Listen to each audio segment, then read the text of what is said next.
లోకంలో అనేక శ్రమ కలుగును, ఆయనను ధైర్యము తెచ్చుకున్నది. శ్రమ వస్తుంది కానీ అధైర్యం పడవద్దు. ఎందుకు? ధైర్యం వహించండి. వస్తుందని ఆయనే చెప్పాడు. అది వచ్చినప్పుడు మనల్ని ఏమని ఉండమంటున్నాడు? ధైర్యంగా ఉండమంటున్నాడు. ఈ లోకంలో అనేక శ్రమలు కలుగును, ఆయనను ధైర్యము వహించుడి. ఎందుకంటే ఈ లోకాన్ని నేను జయించాను. నేను మాత్రమే కాదు జయించడము, మీరు కూడా జయిస్తారు. అది యేసు చెప్పే వాగ్దానం.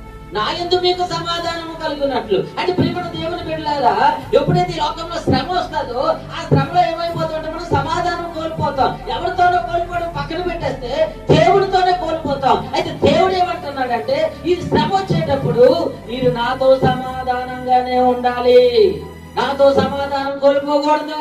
హల్లెలూయా. ఏం జరిగినా దేవుడితో సమాధానం కలిగి ఉండాలి. మనం దేవుడితో సంబంధం కలిగి మనం ఉండాలి. అప్పుడే మనకి ధైర్యం వస్తుంది. అప్పుడే ధైర్యం వచ్చినప్పుడు మనం నిలబడతాము. నిలబడినప్పుడు మాత్రమే మనం జయించగలం.